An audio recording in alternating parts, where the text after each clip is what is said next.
Henry sees red.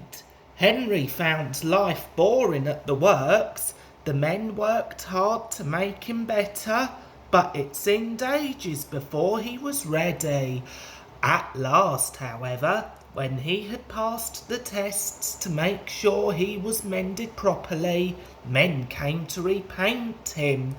But Henry saw that instead of nice green paint, they had something very different in their paint pots. "That's not right," protested Henry. "The Fat Controller wants me to be green with red stripes, not red all over like tomato sauce." The painters laughed. "You'd look very handsome, Henry," they said, "but don't worry, this paint is a special sort of undercoat. You shall have proper green with red stripes before we've finished." "Undercoat," muttered Henry in disgust.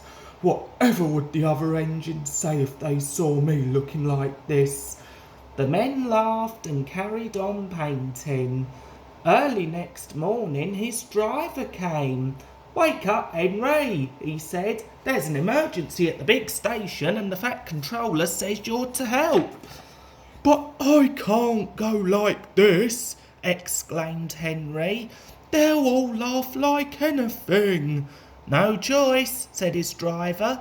"The diesel pulling the express has failed and the Fat Controller needs you to take over. It's either us or a long walk for the passengers, and you know the Fat Controller wouldn't like that." The fireman raised steam as quickly as he could, and Henry, blushing with embarrassment, set off for the big station. The Fat Controller was pleased to see him. "I feel so silly looking like this," complained Henry. The Fat Controller laughed. "You do look unusual, Henry," he agreed, "but you have helped me out of a very awkward situation, so don't worry about it." But Henry did worry. Soon, too soon for Henry, it was time to start. The express was heavy, and Henry quickly felt the drag of the coaches. "We'll need help on Gordon's Hill today," remarked his driver, but they were in trouble earlier than that. As they approached Edward Station, the brakes went wrong on the last coach of the train, and they had to stop and uncouple it. To make matters worse, Donald, who should have been there to help, had been called away. Henry had to push the coach into a siding, and without Donald, there was no one to help him on the hill. "Never mind," comforted his driver. "You can do it. You're an enterprising engine, remember?" Henry snorted. He didn't feel very enterprising just then. The men at the works had mended Henry well. His driver gave him as good a start as he could. It was hard going, but now Henry felt tired with determination. "Let me laugh at my red paint," he snorted. "I'll show them."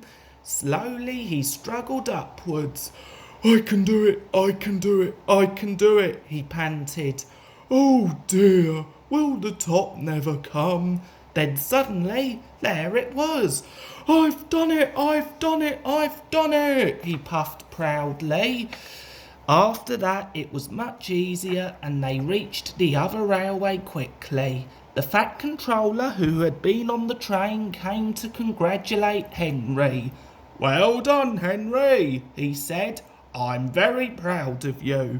Perhaps all my engines should be painted red, but you have certainly earned your proper green with red stripes." Which, of course, is just what Henry got.